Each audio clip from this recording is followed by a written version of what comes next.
ආයුබෝවන් ඔයාලට yes my food channel එකට ඔයාලා ආදරයෙන් පිළිගන්නවා. ඔන්න ඉතින් අද මම අරගෙන ආවේ අමුද්‍රව්‍ය දෙකක් යොදාගෙන හදාගන්න පුළුවන් රසම රස පුඩින් එකක්. ඇත්තටම මේක හරිම රසවත්. ඉතින් අපි බලමු කොහොමද මේ පුඩින් එක හදාගන්නේ කියලා. මම මුලින්ම භාජනයක් ලිපෙන් තියාගෙන ඒක රත් වෙනකොටම සීනි ග්‍රෑම් 150ක් තමයි මම මේ පුඩින් එකට ගන්නෙ. ඒ සීනි ග්‍රෑම් 150න් හැඳි 4ක් පමණ මේ භාජනයට දාලා කැරමල් එක හදාගමු.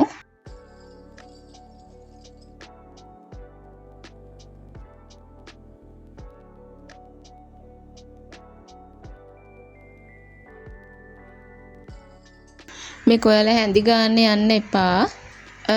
මේ විදියට මෙන්න මේ ගානට පැණි පාට එනකොට හොඳින් කලවම් කරගන්න. ඊට පස්සේ මම මේකට නටන උණු වතුර අඬු කෝප්ප එකක් එකතු කරගන්නවා. දැන් මේ විදියට හොඳින් කලවම් කරගන්න.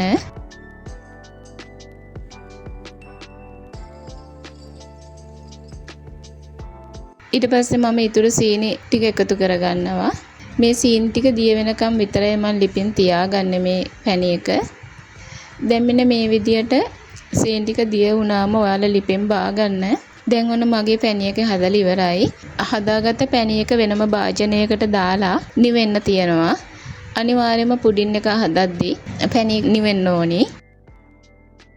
මේ අතරතුර මම පුඩින් එක හදන භාජනයේ එක්ස්ට්‍රා ටිකක් දාලා පැත්තකින් තියාගන්නවා. දැන් මම බිත්තර 4ක් තමයි ගත්තේ මේ පුඩින් එකට. මේ විදිහට බිත්තර 4 කඩා ගන්නවා. මේ බිත්තර 4 මේ විදිහට මම වික්ස් එකක් ආධාරයෙන් වික්ස් කර ගන්නවා. ඔයාලට මෙතෙන්දි ගෑරුප්පුව වුණා පාවිච්චි කරන්න පුළුවන්.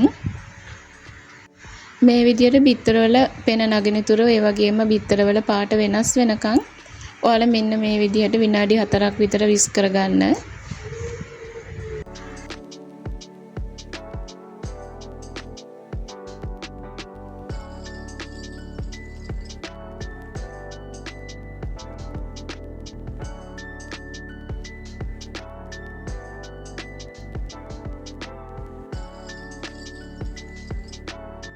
දැන් මේ බිත්තර ටිකට මේ පැණි ටික එකතු කරගන්නවා. පැණි ටික එකතු කරගත්තේ ඔයාලා අනිවාර්යයෙන්ම බලන්න ඕනේ මේ පැණි එක නිමිලද කියලා.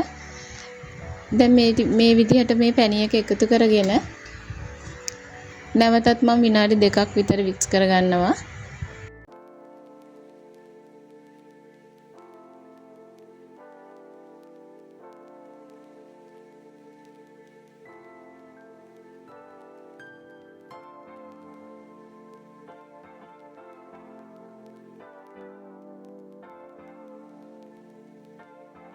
ඔන්න ඉතින් මේ පුඩින් එක හදන භාජනයට මම මේ මිශ්‍රණය පෙරා ගන්නවා.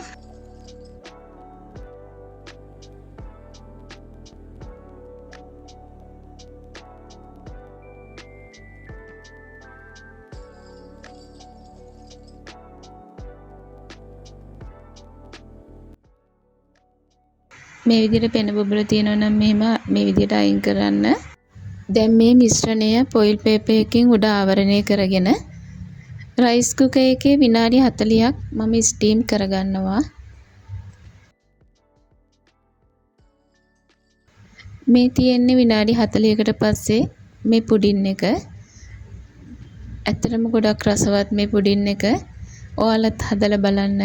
බත් කාලා අතුරුපසක් විදියට ඔයාලට ගන්න පුළුවන්. ඒ වගේම පොඩි බබාලා හරිම ආසාවෙන් කන පුඩින් එකක්. ඒ වගේම ඉක්මනින් හදා ගන්නත් පුළුවන්. ඔයාලත් හදලා රස බලන්න. මගේ වීඩියෝ එක හොඳයි නම් කමෙන්ට් එකක් දාන්න අමතක කරන්න එපා. ඒ වගේම මගේ channel එක subscribe කරන්න. එහෙනම් අලුත් වීඩියෝ එකකින් හමු වෙනතුරු ගිහින් එන්නම්. ඔයාලට සුබ දවසක්.